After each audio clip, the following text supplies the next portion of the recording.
Good morning, ladies and gentlemen, brothers and sisters. It is now our second Sunday into the year 2021. I have once again just returned from a day at Mass, and I feel once again elevated, refreshed. I am full of the good of the Lord's trust and the Lord's love. I feel once again ready to expand upon you, ladies and gentlemen, on this day of rest, of the Lord's Day. It's time to expand some more knowledge and perhaps some wisdom that I have learned through my time at Mass. And today, ladies and gentlemen, one of the things I came to a very broad understanding of is, well, let's start, ladies and gentlemen, with a question I'm going to ask you. Well, a question is not necessarily the word. It's a question, but it's also not a question. We are now on the 10th of January. We are 10 days into the year, which means 10 years of this year have already gone before us. However, we still have 355 days to go. Let that be the starting point of your thoughts today, ladies and gentlemen. Have we already surpassed 10 days, or do we still have 355 days to go? Is your glass half full, or is your glass half empty? Are you dead or alive? Are you Schrodinger's cat, for example?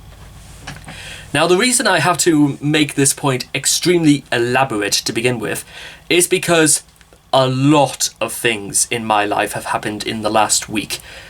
The last week was the first week I have embarked on this very ambitious and very personal diet. The whole point of I think any real diet is to cut away the things you don't need and the things that are the most destructive to you. For example, as of this day, on the 10th of January, I have now gone 10 whole days sober. I have had not one drop of alcohol whatsoever. And I have had no carbonated drinks since New Year's Eve. I have gone 10 days sober, fearful that there is a demon lurking in a bottle. How do I not know the next time I drink might be my last?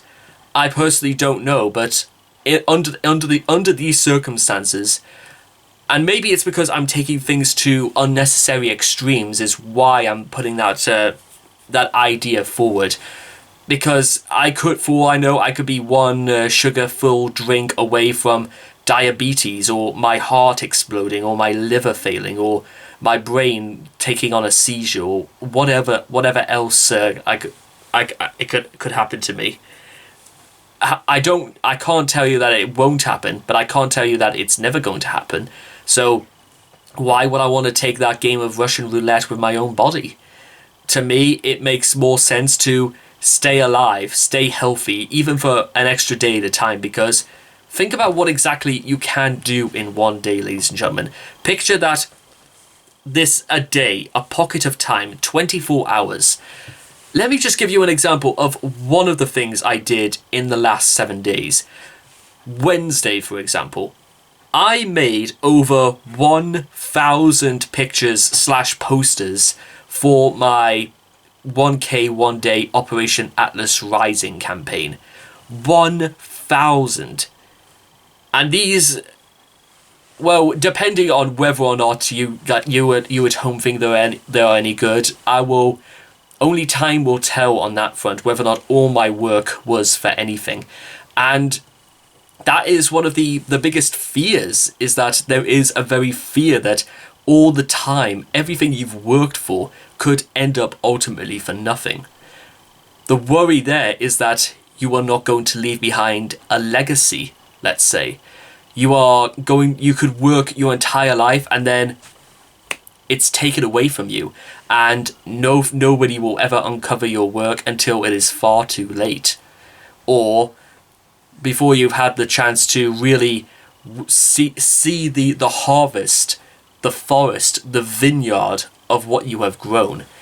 if anything does grow at all, because there could be people out there right now who've been dead for years and who have left incredible works behind them, and we've yet to discover them.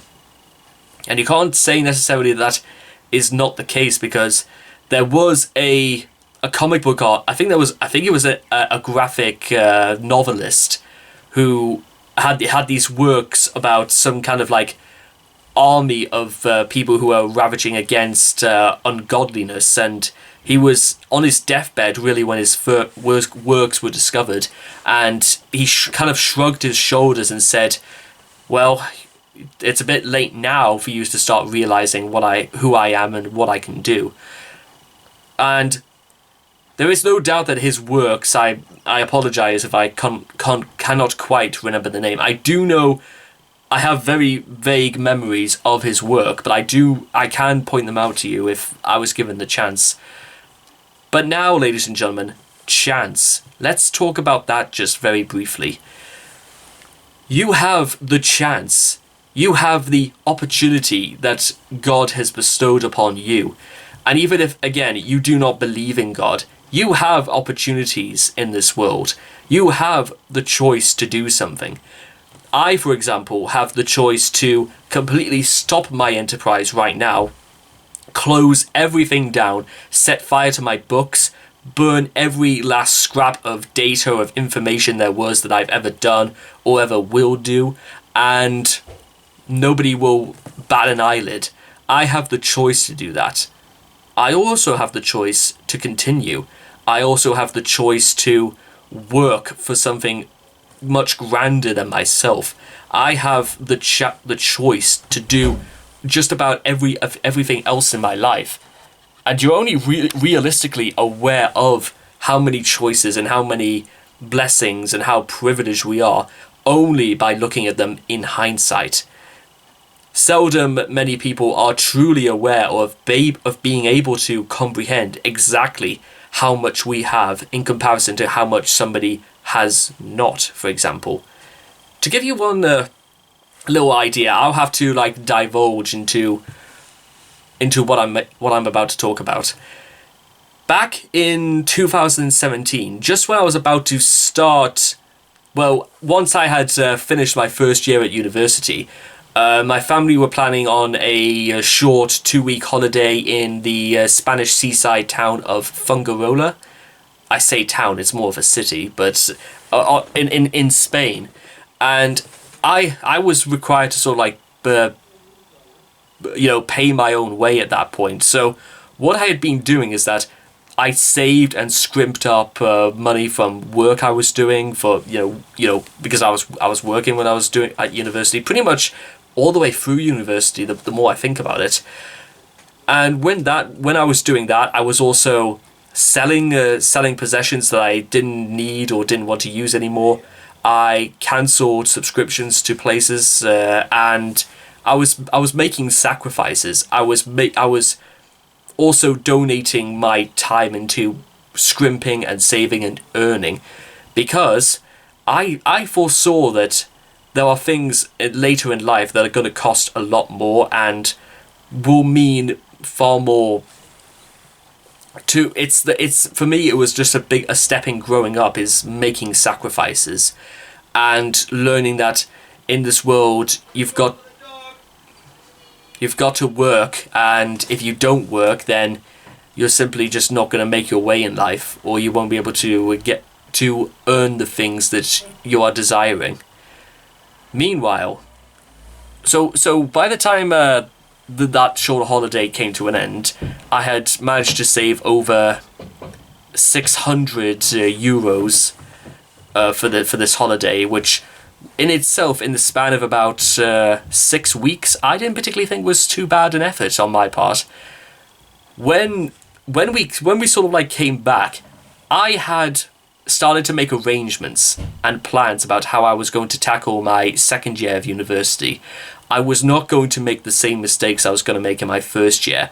I was very inexperienced in my first year, and I was downtrodden through many portions of my first year because it seemed as if there was nothing I could do that was going to make a difference. these problems would sort of return during my second and final year. However, I need to make this point elaborate right now. During the first few weeks of my second year at university, just before I joined, I was making graphs, I was making plans, I was making deadlines for things that I had to do to manage and budget money to. I was planning a routine that I could stick to, and if I followed, I would be able to work my way into such. I had in my mind that these were going to make me a much better person, because all I needed is to stick with them, and time will tell whether or not I was going to be successful in this or not. Now, the reason why in the first 6 weeks all went according to plan, but the reason why ultimately the plan, I think, failed, in my opinion, is very simply there were certain things I was just not ready on, I was not prepared for. There were so many things that I hadn't taken into consideration. And with all that being said and done, it just felt as if like there was no way I could come back from this. I felt in my mind that there was no chance of salvation. There was no way, nothing I could do to make things better for myself, I should say. And when that sort of thing happens, when you're that disheartened by things that are almost out of your control completely, you begin to wonder, do you reevaluate, or are you just fighting a losing battle? Now that I've had the time to look back on this idea, I've long since realized that no matter how bad things went at university, and I cannot deny that there were more bad things than good during my time, I'm still alive and kicking. I'm still here. I still have the choice to make things better. And I've always sort of like had that privilege to, make that as like the starting point at the back of my mind, is that this is my chance for salvation. This is my chance to make myself better. And it doesn't matter in my mind whether we are 10 days gone or we are 355 days to go. It is about what happens here and now will make the difference. The past has shown what has led me up to this point. The present is showing you exactly what's happening right here and now. And the future is unimaginable because it does not exist yet, or it has not come into existence.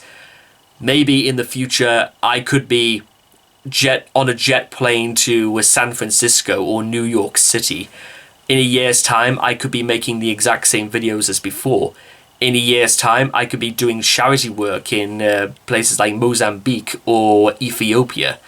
In other places, in other years, I could be down and out once again. Or, in another year's time, I could be simply the best I think I could possibly be, and I might have had my character and my position for life secured forever. The point I need to make now, ladies and gentlemen, is the point I was trying to associate with the idea of choice and chance. We have them. We still have them. Even if we think we don't have anything else, we still have the choice to make ourselves who we are. We still have the chance to, no matter how bad we think are, we can always try again. We just have to take a deep breath, breathe out, let our past remain in the past, let everything go, let all of your frustration, let all of your anger, let all of your troubles just flow out of you, and you can start again. Tomorrow is a new day. Today, in fact, is a new day. Yesterday was in the past. So why should we be so fixated on the past? All the choices and all the chances we made happened in the past. We chose to make them. Consciously or maybe inadvertently, we chose to make them. Nevertheless, we made them nonetheless, and we have to live with that. And to just go over one more time, ladies and gentlemen, because these sort of videos are made for people like you, on the other side of the screen. You, even if you have no faith, even if you do not worship religion or God in any which way, I'm still making these videos for you because you have as much chance as anyone else. Don't let anybody think differently or tell you otherwise. And I'm gonna tell you why through one of the readings I gave at Mass today. A reading from the Acts of the Apostles. Peter addressed Cornelius and his household. "The truth I have now come to realize," he said, "is that God does not have favorites, but that anybody of any nationality who fears God and does what is right is acceptable to him. It is true God sent his word to the people of Israel, and it was to them that the good news of peace was brought by Jesus Christ. But Jesus Christ is Lord of all men. You must have heard about the recent happenings in Judea, about Jesus of Nazareth, and how he began in Galilee, after John had been preaching baptism. God had anointed him with the Holy Spirit, and with power, and because God was with him. Jesus went about doing good and curing all who had fallen into the power of the devil." Acts of the Apostles 10:34-38. Once again, ladies and gentlemen, and let me establish this one more time, just before we finish off here, ladies and gentlemen. Next week, I will maybe perchance elaborate even more about what exactly I have managed to do. What have I done to give myself a better chance in this world? What have I done that means that my choices in the future are going to be a lot better? What am I going to do next week to show that I have made the right choice in persevering? Only time will tell. But the fact is that there are many men and women in this world who have not got that privilege.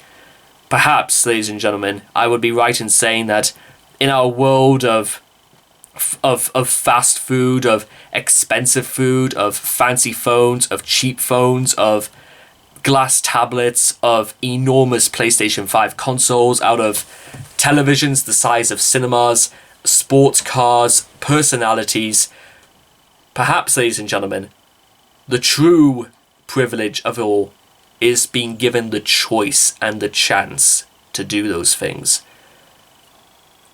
Maybe we should make that the starting point of our thoughts as we are going into the days ahead. Maybe I should have added one of those things to my resolutions. But you live and learn, and I have that privilege as well to learn from my mistakes. And one of the things we have to keep on learning is always remember to smile, because at least we have today. And even if we cannot think any further beyond that, at least we have that for now. Take care, ladies and gentlemen, and I will see all of you next Sunday. Goodbye.